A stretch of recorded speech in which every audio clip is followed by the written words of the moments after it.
My Inner Knowing, empowering you to find your compass for the journey.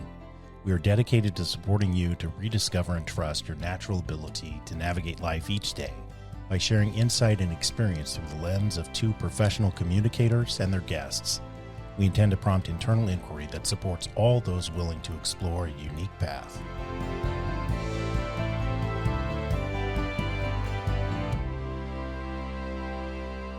Okay. Well, hello. Hello. Good morning. Good morning. Yeah. Thanks for joining us, Yes, Kelley. of course. Thank you for having me. Yeah. So, when you thought about being on our podcast and talking about yourself and your inner knowing experience, what about it was, I don't know, drew you to the experience? I don't know. I've been on kind of a journey my own self for some time. And I think there are just a lot of things that people don't talk about. Mm-hmm. Whether that's their nervous system, their inner knowing, the way we were raised, relationships. I wasn't raised that way. So I had to find my own path to that. Yeah. And so I thought that it would be, good for me to talk about it, as well as, if that reaches someone else, then that's important too. Yeah. Yeah, I agree. So, would you share, I don't know, 3 things about yourself that you feel like kind of describe who you are as you walk in the world today? That wasn't on the list. That's okay. You got this.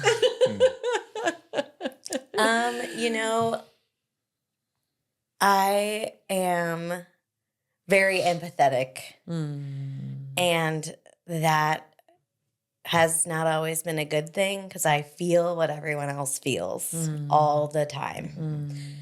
And for a long time, I was emotionally scanning everyone constantly, and that's exhausting. So I don't do that anymore, but that's an important piece of who I am. I'm a very real person. Being genuine is something that's very important to me. Yeah. Because I don't understand when other people are not genuine. So that plays a role in, who I am and how I experience other people. Yeah. I am a mom, and I never really wanted to be. And I struggled really hard with that being part of my identity. Yeah. But it is, and I really embrace that now. Because I kind of lost myself in that. But, now that I am better and I know why I act the way I act, they are better and we're all better. And that really is, I am a very mothering, caregiver human. Yeah. Even before I had children, I was mothering everybody, no matter where I went, whether they wanted it or not. So, I'd say those 3 things are me in a nutshell. Yeah. So when you think about like that experience of an inner knowing for you, where are you right now in your journey about what that feels like for you? Whether it is a felt sense in your body or like an awareness, like what do you think it is for you right now? It is a very intentional understanding of what's going on in my body. And, I spent a lifetime, I feel like, being very fight or flight. And I refer to it a lot of like, your nervous system is lit up like a Christmas tree. And, we don't have to live that way. And I did for a very, very long time. Yeah. And so now, when that comes, I can recognize it very quickly. but I choose to live very intentionally in a state of more peacefulness, so that I can listen when it flares up and it's like, something is not right, or I'm feeling away. Yeah. I know very quickly. Whereas before I was just in a very heightened state all of the time. Yeah. So I would say, I don't know if that answered your question, but that's kind of what that means to me. Sure. No doubt we'll explore more of it as we go through the time today. When you, as best you're aware, when do you think you even started being aware that there was something? Probably, 7 years ago. Well, I have an 8-year-old son and I stayed home with him for a year. And then I went back to work at Truman downtown, and I did orthopedic and non-trauma surgery, but worked in the emergency room a lot. And then shortly thereafter, I started clinical supervision, and that is very eye-opening. Yeah. And so in that, I was kind of like, well, I don't want to be a therapist, but I really need to figure out my own self. And so that has since very drastically changed. But not long after starting clinical supervision, it was kind of like my life is not right. Like I am not experiencing joy or happiness. And there has to be something else. And so I started going to my own therapist, which I've been with her for 4 years, and she's a lovely person. And that was kind of the beginning of like, okay, well, like things are not right here, you know? And, but that's part of the piece of the things that people don't really talk about. And so that was the very beginning of like something has to shift. So starting clinical supervision was really the beginning for me. Okay. I knew things weren't great. I knew I wasn't happy, but there's no one ever talks about like, you know, we don't have to live unhappily. Yeah. Right. We don't have to sell our souls for that, you know? People leave that part out. Yeah. And I think that's part of this too, is that like some people just need the permission to be like, we don't have to live that way. Absolutely. Whew. We talk about that often, how much permission we need. Yeah. And you know, my therapist at one time wrote me a permission slip, and it's in my office. I like it. And it says, here, this is your permission for permission. Yeah. Whatever that is. And you know, it's faded over time, but that's because I was tired. And I needed someone just to tell me that I could rest. Yeah. Yeah. So, you know, that was a very powerful thing for me. Yeah. So. Yeah. I was, I'm a trial lawyer in my other line of work. And for many, many years, there was a physical trauma. I got cancer, and that was what changed things for me. But I had no sense of the difference between my head and my body. None. Right. And I didn't either. Yeah. And I was going to ask you your experience in that regard. How did that awakening come about, and how do you feel it?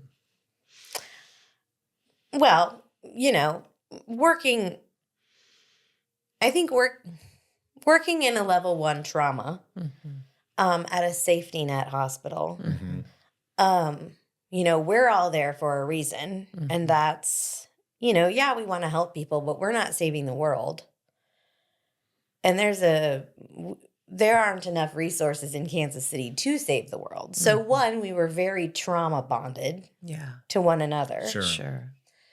And then going home to toddlers and younger children and a very not great marriage, I would just get in the car on the way home and I could just feel it. I was so anxious. and so nervous. And there was a point where I was like drinking these little cans of champagne in the driveway before I was going inside just to calm myself down. And I was like, this is not the route we should be going down. And, you know, that was part of the work also of like, that doesn't fix anything. You know, that makes it worse. So really the understanding of like mind, body, and experience are all connected. And I'm not doing myself or my children any favors by drinking champagne in the driveway before I go in the house, but I couldn't calm myself down. Yeah.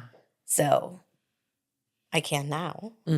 But many years later, and it doesn't involve champagne in the driveway anymore. Aw. So, you know. Yeah, Kelley, I want to quickly, just for the people that are listening who are not mental health professionals. So you were a social worker in a hospital, but not clinically licensed. And then you started clinical supervision to get your clinical licensure. Yes, Gotcha. while Okay. I was working While at the you were hospital. working at the hospital, right. Our director did our supervision for free. Oh, great. That's the only reason I did it. Oh, okay. Because I, at that time, had no intention of being a therapist. Okay. But she wanted us all clinically licensed. Which is great. It okay. was great. Yeah. So now you are independently clinically licensed and see clients. Yes.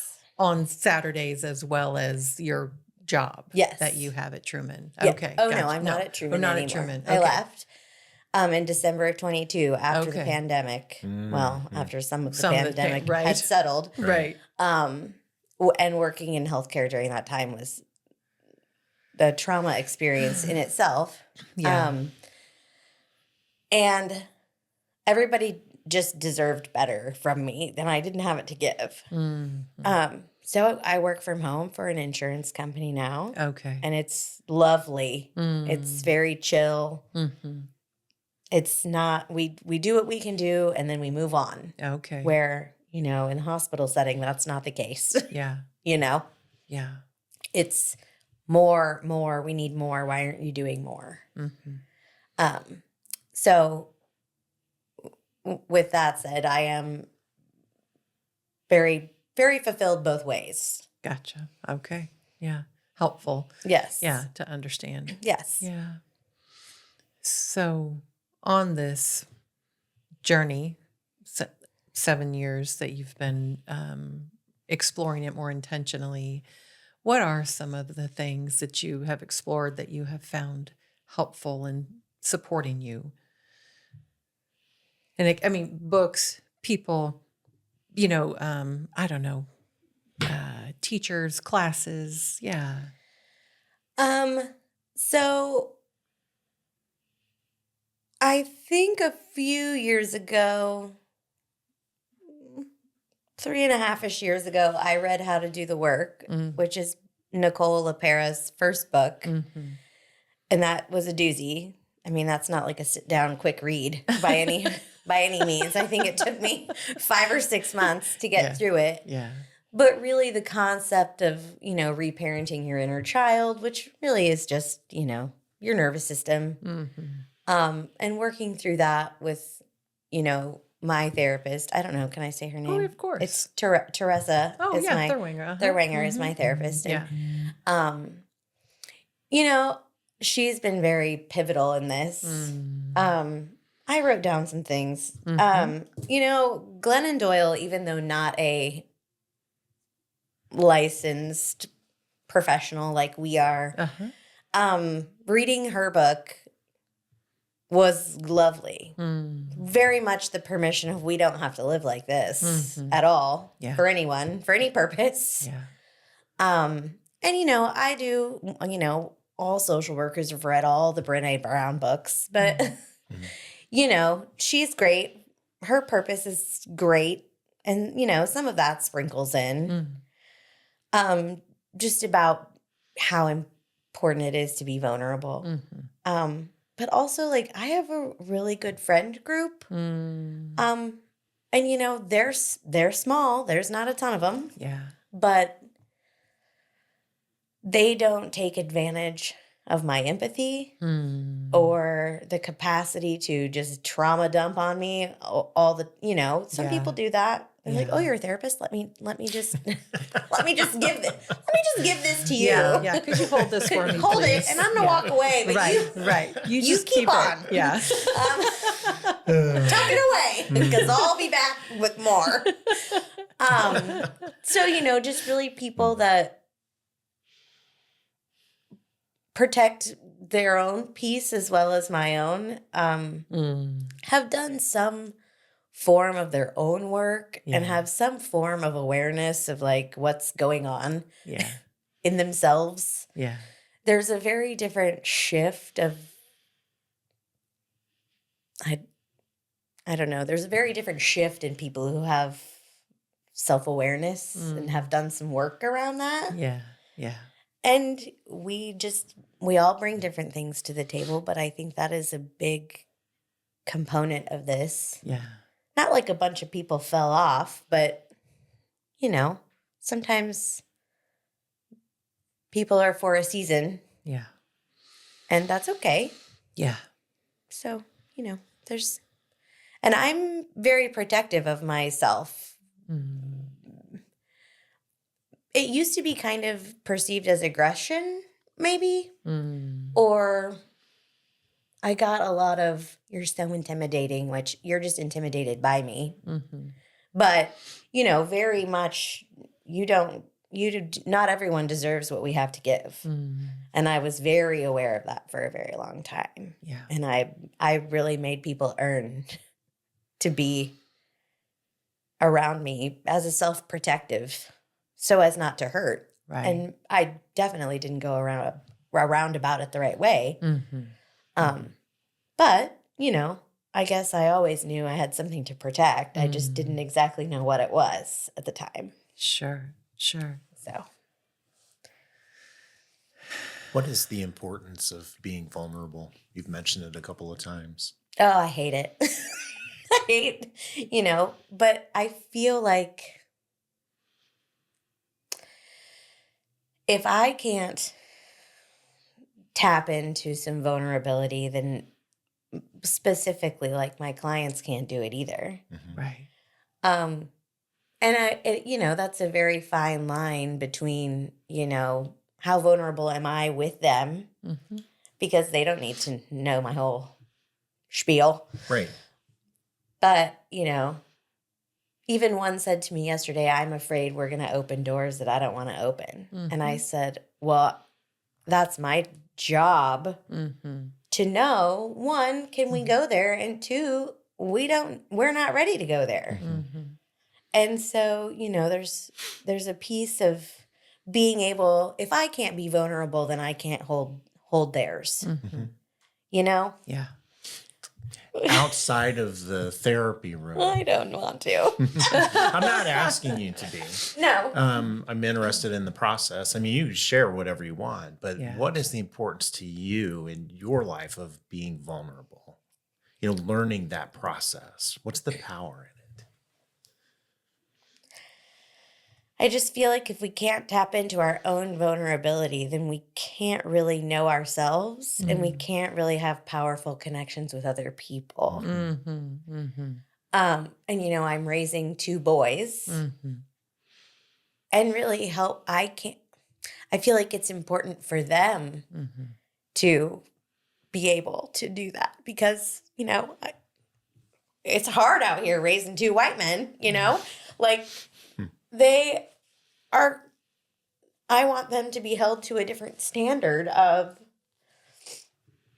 expression and emotion and the ability to do so. And if I can't be vulnerable, then I can't teach them to have emotions and express them and support them. Yeah. And, I cry a lot about all of the things. So even that in itself is vulnerable. It has been so long thought of a weakness, but it is not a weakness. And to me, it is. Agreed. This is how I show emotion. Yeah. Yeah. If I'm happy, if I'm sad,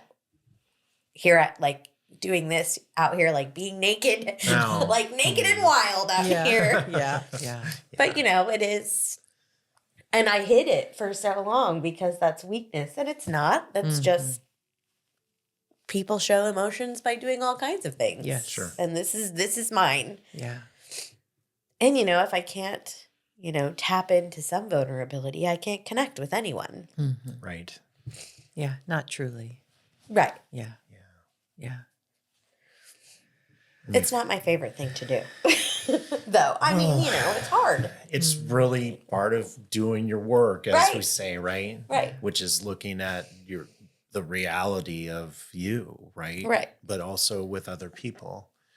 You know, there's a power to me because to me, there's a deep honesty in vulnerability and you can touch people with it. Yes. If you can get past that, you know, there's, I think maybe in our culture, but maybe in others, there's that judgment that you're mentioning about you're weak, you know, and now I'm going to take advantage of you. And sometimes it can start that process. That's my experience as a white man. Yes. As a man in our society is, you know, if you get vulnerable in certain contexts, that it could go down that road, but it can also be extremely powerful because I use it in court all the time. Right. And if you can get past that first stage, man, people hear you Yes. because we're not used to having that level of honesty. Right. That's And- my experience. What do you think? No, I agree. And I see primarily couples. So, you know, that is often what I am trying to teach the man. Most often, the man is to be vulnerable. Society does not teach or has not taught a large majority of men to be vulnerable Right. or to be curious about emotion. Like, and also very ego-centered of, you know, when someone comes at me with an emotion, I've done something wrong rather than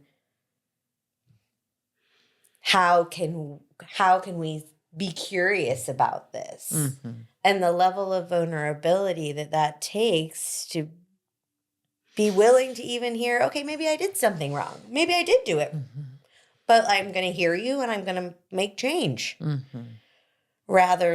I'm going to support you in your emotion. It's very people are not taught that. Yeah. Yeah. And here we are, you know, roaming around in our 30s and our 40s trying to make life and relationship and marriages and partnerships work. And we have to tap into that a little. Sure. Yeah. I'm a work in progress there because, you know, vulnerability is not my favorite thing to do. But I do it. Yeah. Well, the more you do it, the Yeah. easier it You would becomes to think. tap into. Sometimes. Give yourself time. Give yourself time. I believe it will I'll get get better. there. Yeah, I do. Yeah. I want to clear something Yeah. really quick just because of our viewers and listeners. I said white man, and I want to make sure that it's clear when I say that, and I think it's the context you were raising it in too, which is there's, you know, I recognize this may not be your experience, but I recognize that's a position of privilege in our society. And so my perception is it's becomes less permissible to then, you know, act weak, etc. I mean, there's a whole realm of that, but I didn't want to have it have a racist connotation Oh, absolutely. And a poor me. absolutely. And what I mean also by that is I want them to be accountable for themselves with the known privilege. Right. Right. We do not just get to sail around doing whatever we choose to do because of our privilege. And I don't know that generations previously have even had the awareness that, you know, we are privileged and others are not. And to be able to show up in a way that we are responsible. Right. And so that's certainly wasn't from a race perspective. You know, Right. Right. I feel like from a positive awareness Yeah. realm. Agreed. Yeah. Yeah. I have 3 boys, young Yes, men. I listened to your youngest son's. Oh, yeah. Oh, Luke. Luke. Yeah. Yeah. The volleyball player, right? Yeah. Yeah. Yeah. Yeah. Yeah. And I really liked that. Mm-hmm. Yeah. And they've all needed a lot of permission. And it's something that I just think your permission or the story about the permission slip is lovely. And I'm like, can I order permission slips on Amazon? Because I think Right. I'm going to. Because it's, it's language I use all the time, but it's not something I ever thought about giving someone. But, we're so conditioned, right, in our culture anyway, to respond to a permission slip. And so Right. as a very experiential exercise for people, how powerful that could be for them to have that. Well, it strikes me as you're stepping beyond the adult person that's sitting in front of you, and the permission slip is going to a different part that needs it. Yeah. Yeah. That you can touch. Right. Because we're so protected. I mean, thinking about that, from that piece, right? When we live in that level of fear around emotion, right? We were taught that to be afraid, right? And, one of the things that I talk about too about emotion is if I go look up emotion charts on Google, they aren't delineated by gender. And so where that came about, right? Like, I don't know, right? I haven't studied that, but I'm like, no, emotions are emotions. They are not assigned to gender no matter what the stories have become about them. Yeah. And, that permission slip was at that time for rest, like as a mother, as a working mother. Right. I do not have to be up and doing constantly. Yeah. But that opened the door for all kinds of things. And that, was the first permission to not be in a bad marriage, to not settle for things that no longer served me. Yeah. For all kinds of things. Yeah. I should get that tattooed somewhere. I mean, and even in my work with my clients, still, the infidelity or whatever I see, it's, we don't have to be married. Yeah. Like, I don't know who needs to give you the permission to know that you can if you want to be. Yeah. But we don't need to suffer. Yeah. Right. And I think society, whatever turned marriage into that, right, we really got lost in it because, I mean, we could talk about that all day. But, yes, we could. Yeah. That was soul saving for me because I wasn't taught that. Yeah. My mom wasn't going to give that to me. She wasn't going to be like, well, if you're not happy, you could always get a divorce. She would have never said that. Yeah. Yeah. Sure. Because nobody said that to her. Right. Yeah. So yeah, that was a very large piece of breaking some generational trauma. I love that concept. Yes. It feels really good. Oh, that set me free. Yeah. So.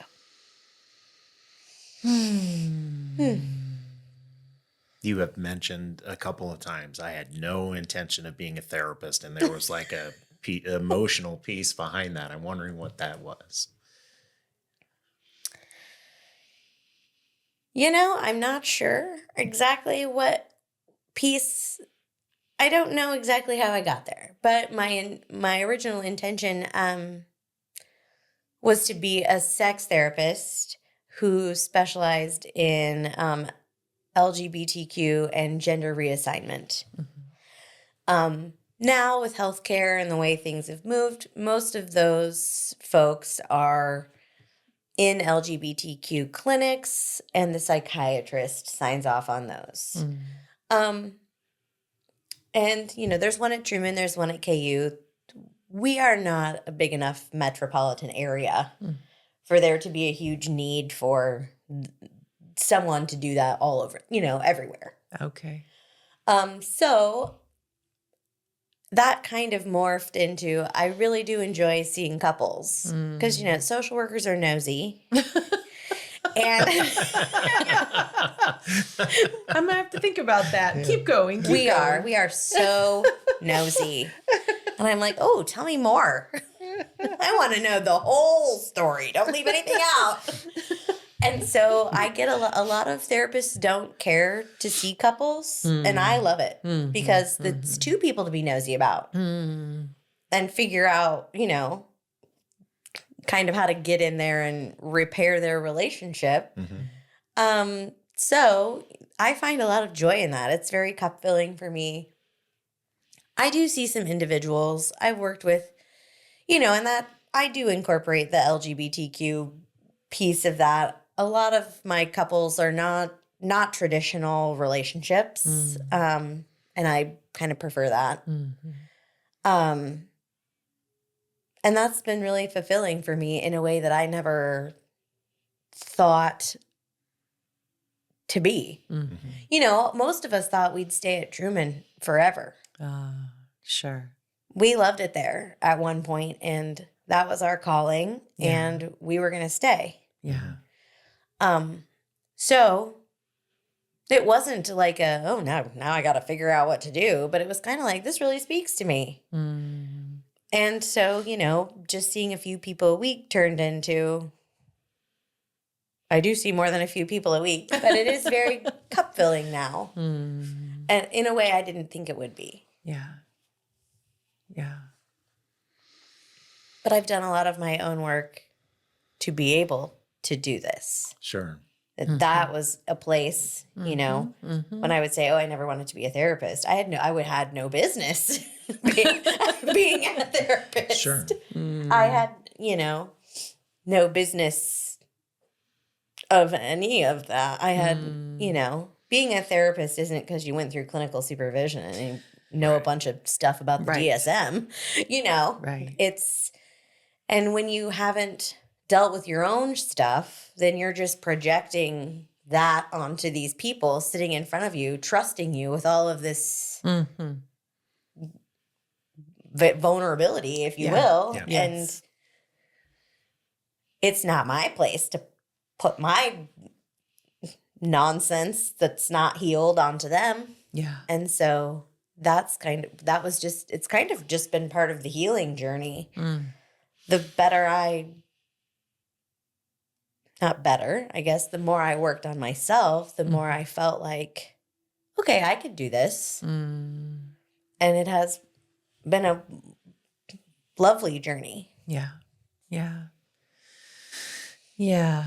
It's so interesting, thinking about that, part of the, profession and having practiced as long as I have now. Even though I was doing my work back then, I wasn't where I am now, and how many sessions I'd like to redo from 18 years ago, where it's like, whew, that was, it was a small lens. It was a protected lens. Yeah. It was judgmental. Yes. It was non-compassionate. It was non-understanding. It was, not understanding my own humanness and my own, how messy and complex we are. Right. Yeah. Whew, such a journey it's been. Well, and remembering, the humanness piece of it, that, at the end of the day, we are all just humans. Yes. Trying to human ourselves through this world that has turned into a place that's not really set up for compassionate human beings. Yeah. And so, that was also part of I even think about some of my first sessions just 3 years ago. And I'm like, oh, bless. I hope they're okay. Yeah. Yeah. Yeah. So. Yeah, I hear you. Yeah. Yeah. For sure. Yeah. And I do. I resonate with essentially, we can only take clients as far as we're willing to go. Yeah. Yeah. Or as far as you've gone. Yeah. Yeah. Well, I think some clients can go farther than we've gone, but not because of us necessarily, right? Like they came in with different experiences, but yeah, which also informs my constant work Right. and exploration and retreat and trainings and classes. And, every year I have 100 continuing education hours. I mean, it's a substantial amount of time that I spend always trying to learn more Right. about myself and others and us in relationship, the systems piece that you were talking Yes. about with the couples, right? Like, whew, yeah, in my own family, others' families, The yeah. family Yeah. dynamic. Always can't do anything without throwing that in the mix. Yes. Especially with the holidays coming around. Oh, I hear that. I had a client yesterday said, "Well, just throw it in the casserole, and I'm like, "Oh, that is perfect." Yes. Like, yes, let's just slide it in with the cream of whatever soup, Right.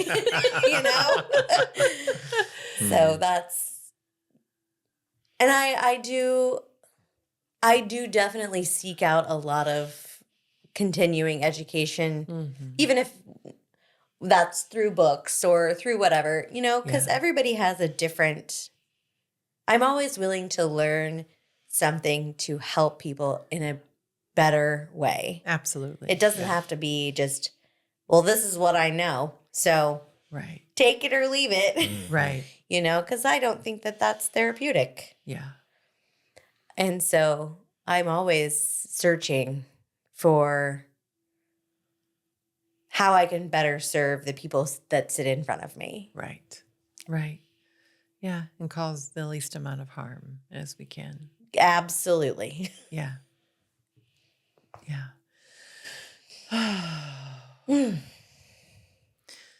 So, Kelley, when you think about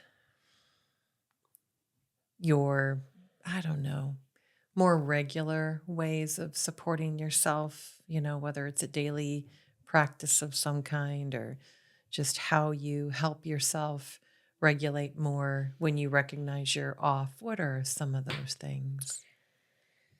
I am very mindful and practice a lot of mindfulness so that I can listen when something is not right.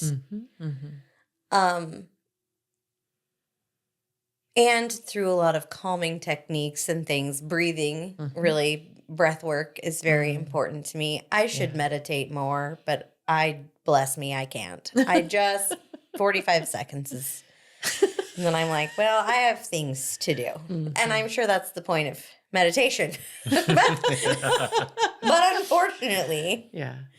but I do, movement is very important.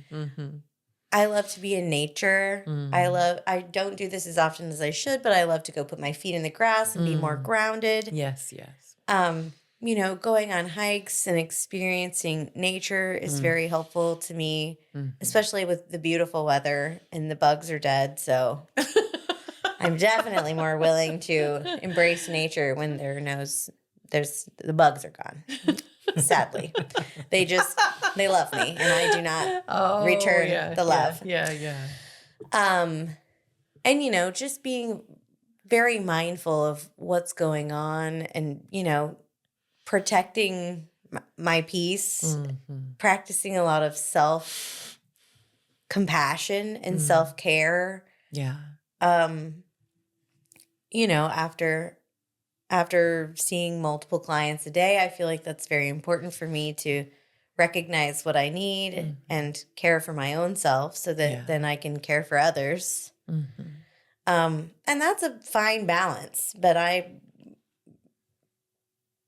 don't short circuit quite like I used to when I'm more aware of what I need. Yeah. And so, mindfulness, again, the connection to our mind and our body, Yeah. where we forget that they're all a package deal sometimes, Yes. Nice. has been very, very powerful for me. Yeah. For the mindfulness piece, were there any particular books that you read or trainings that you took or videos you've watched or people that you follow that you have found helpful? going back to like Nicole LaPera, who I very much love, some of her things are very, very much speak to me. Some don't, it's take what's important to you and leave the rest. Right.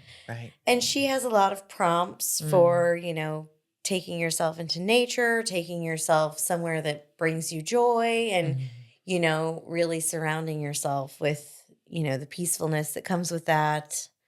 And, really providing yourself a lot of grace in some moments that aren't great. Yeah. And she has a book.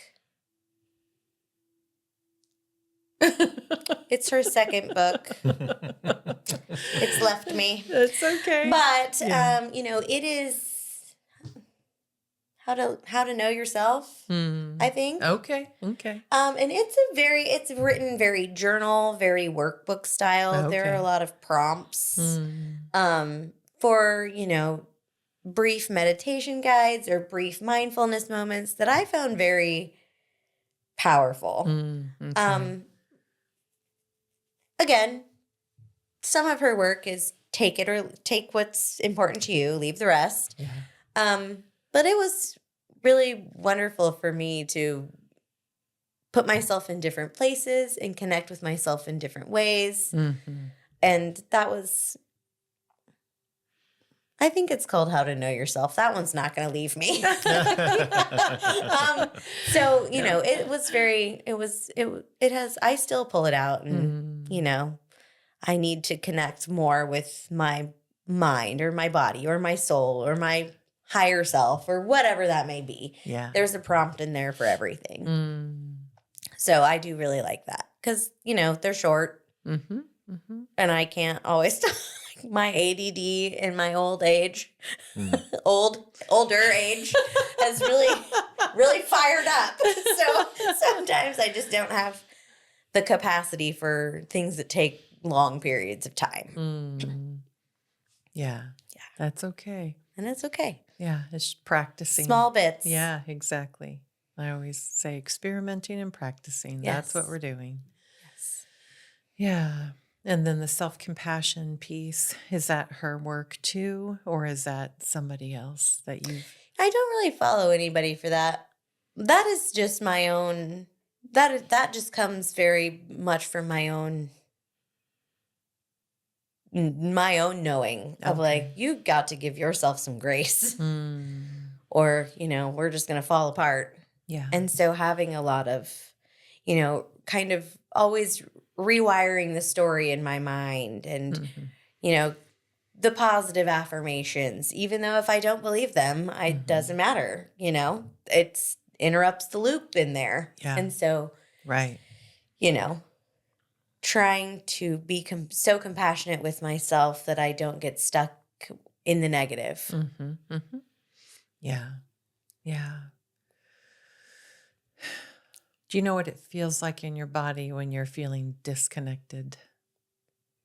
Oh, I'm a mess. I'm all over the place. Okay. I can't focus. I can't complete tasks. And I have a physical response of, it's like, I describe it as like inner angst. It's my inner, it's not outward anxiety, but it's very much inward anxiety. Okay. And it's like, hello, we are not right in here. Okay. Sometimes I don't listen and then it gets louder. Okay. But if I don't address it, then I get very tired because that's exhausting. And then I just go to night. Okay. I'm a big sleeper. Okay. That's your kind of your That's reset? my reset. Okay. Yeah. How old are your children? 8 and 11. 8 and 11. Are they your teachers too? Yes. Yeah. Yeah. They're part of the reason why this was all very important. And it's a continuous work in progress. But, there's just a point in the day where I get just totally fried and I lose it. And they don't deserve that. Yeah. And they don't understand that. And I did not understand that. Yeah. And so, having the knowledge and the awareness of like, mom is overwhelmed. Mm-hmm. And they've come to understand that because they get overwhelmed. Right. Right. And I am patient with them in overwhelm and Mm-hmm. teaching them the same, the reciprocity of that. Of now, sometimes my oldest son will go around and be like, mom's overwhelmed. Yeah. Yep. I love that. Mom's done. Yeah. Yeah. But, that is, I think it's just his announcement to everyone that it's time to back off. Right. And, we all only have the capacity to give so much in a day. Right. And then, in communicating that to them, not in a way that makes them have to understand things they don't need to understand, but in the understanding of, there's nothing that you're doing wrong here. This is about me, Mm-hmm. and I'm doing the best I can to settle Mm-hmm. and be in a quiet space. Mm-hmm. And I always say, like all the little people in there and all the neurons in there, they're tired and they've been lit up all day and they're ready for rest. Mm-hmm. And they really do resonate with that, Yeah. because then they'll kind of, you can see the wheels turning in there and they're like, oh, it's time for rest, and that gives them the permission to. We don't always have to have a good day. Right. We can have bad days. We don't have to be perfect. We don't have to be anything. So that I feel like that sets them up for, okay, mom's done. Mm-hmm. Yeah. It sounds like the movie is Inside Out. That's right? absolutely it. Yeah. Oh, yeah. Yeah. No, and I think for children especially, it's a really nice, construct to understand Yes. for themselves, but also what's going on with mom or whoever else they're dealing with. Yeah. Right. Yeah. Yeah. Yeah. And Inside Out too, which I don't think you've I haven't seen it, yeah. I haven't seen it either, and I am it's awful of me to say because it's out on Disney now. Oh, okay. Okay. But, and we don't have to go all the way into like EMDR and things like that. But, that's how I explain EMDR to a lot of people. Sure. By using Inside Out, Joy's running around carrying all of these memories, trying to keep depression from taking them. Mm-hmm. And she's trying to go put them back where they belong Mm-hmm. so that we can access those memories without being clouded with anger or depression or whatever. And, Yeah. I think that's whoever wrote that movie Mm-hmm. must have a very wonderful sense of mental health. And Mm-hmm. and I think that's important for adults too. I agree. I I mean- agree. Yeah. Wait till you I see know. the second one. Yes, Yeah. where we bring anxiety. Oh, there's this one scene. I'm in the movie theater and it is about anxiety. And I just was like crying. it was so resonant, powerful. Yeah. Very powerful. Yeah. And, as, our children as teachers, my oldest son has ADHD and my younger son has an anxiety disorder. Mm. And so really listening to that with him about what he was going through rather than being like, that's the craziest thing I've ever heard, Right. because there were some things that, he was having some very real, Mm-hmm. Anxious, we call it, his worry brain was very loud Yeah. and telling him some very worrisome things. Yeah. Yeah. And I think that a large piece of that is having growing up during the pandemic, and having a mother that went to the hospital every day during the pandemic. Right. Right. And so, he teaches me a lot about slowing down, Mm-hmm. listening to our worry brain, Mm-hmm. reminding ourselves that what our worry brain has to say is not always the truth. Mm-hmm. And so, how it feels in his body and how we can wiggle it out, Nice. Yeah. things like that. Yeah. So from a very different perspective. Yeah. And, the ADHD over here, he's just making anxiety for everybody because he's All over. He's all over. Mm-hmm. God bless him. Mm-hmm. But he's getting so much better at being aware of what's going on in his body. Mm-hmm. And so that's very wonderful to see because it's been a very long journey for him of how to be. I'm like, you need to be more mindful. And he's like, Mom. I'm like, but I said, okay, don't use the word mindful, but we need to be aware of what's going on in our body and how we're behaving. Mm-hmm. And he was like, oh, I can do that. Mm-hmm. He was like, but don't call it mindful. I love it. Okay. Well, do you? Right, But let's right. be aware of what's going on. Yeah, Yeah. yeah. Whatever you want to call Whatever it. speaks is to you, fine. son. Right. But- Right. When you speak with him or when you speak with your clients and they're at that beginning stage of you're teaching them awareness of the body, what is it that what's your process for helping people get to that understanding? Whether it's probably in context of your son as easy as. Yeah, my youngest son will say, I don't feel right. Mm-hmm. And I'll, okay. I don't, my mind feels weird. Mm-hmm. And so then that is a very, because that happens to all of us. Right. That Right. is kind of like listening. What I took from what the inner knowing is knowing when to listen to Right. that I am not right. Right. Right.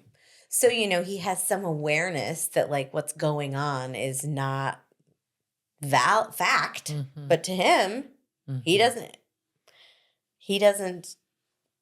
know sometimes what's fact and what's not. So that is a lot of, he has a lovely therapist also that works a lot on his worry brain. And so I'll say, well, he'll say, my mind feels grumbly like my tummy when it's up, when I have an upset stomach. And I'm like, okay. Mm-hmm. And then, well, what is that? Mm-hmm. What's going on in there? Yeah. Sometimes he'll say, I don't know. Right. And then, and I always say, well, you come let me know. Mm-hmm. You let me know when you know. Yeah. And he'll kind of noodle on it. Mm-hmm. And then he'll come. Yeah. And, and same with my clients, some people don't always know what's wrong. Right. Right.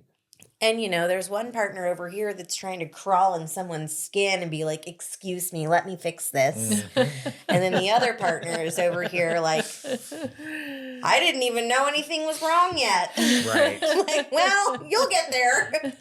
Sure. And so, even just teaching them, like, just listening to kind of, oh, maybe I'm not right. Or creating the safety of, oh, I've had a bad day. It has nothing to do with you, as and just leave it at that. Mm-hmm. And then once there's more information, some people don't process that as quickly as others. Absolutely. So when there's more information, creating the safety of, well, I'll come to you, but don't climb in my skin and try to, because if I were to do that to my son, let me get in there and fix it, it would make it way worse. Yeah. All the blast doors would be. Yes. Yeah. Yeah. And, No, you're not. sometimes it's, I don't even know what he worries about sometimes, but it's real to him. Sure. And he feels it I don't necessarily know that he can identify where he feels it in his body, but he knows he can feel it in his mind. Sure. Yeah. Yeah. Sure. Well, starting anywhere is helpful. Yeah. Yeah. Kelley, when you think about like the preparation that you did for today, are there some things that you want to share that you haven't shared yet? I don't think so. I think one of the last questions was, what's something that others should know, or, what's something I didn't know. And I say this to my own therapist all the time. When you do this work, it is lonely and it's isolating. Yeah. But, it is worth it on the other side. But it's just getting there. Yeah. And I tell, Theresa all the time, I'm like, when you open these books, they should be like, if you read this, you will be lonely. Yeah. Yeah. Yeah. And she's like, really resonates with what I have to say in regards to that. And I don't think that's really talked about either. Yeah. But, sometimes we have to let go of things that don't serve us to get to a better place. Right. Agreed. Yeah. So, but, loneliness is not necessarily a bad thing. It can be our teacher too. Yeah. If we, Yeah. The issues are louder in the loneliness. That's why sometimes it's not people cannot tolerate that. Right. Right. So that's been something along the journey that, has been very, very prominent multiple times for me. Yeah. And not even like I don't socialize the same or I lost a bunch of friends or anything like that. It's just like, I am lonely. Yeah. So, and giving that a lot of space and grace. Yeah. So, thank you for sharing. yeah. Yeah. And thank you for coming. Oh, of course. Thank you for having me. Yeah. Yeah. And thank you for your vulnerability. Yes. Yeah. I love to do that, You mentioned that. Yes, you I mentioned did. that. Well, I'm glad you did it anyway. Me too. This was lovely. Yeah. Thank you. It was a good experience. Thank you.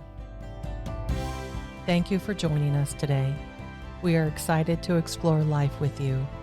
We encourage curiosity, self-growth, and we strive to be more compassionate every day.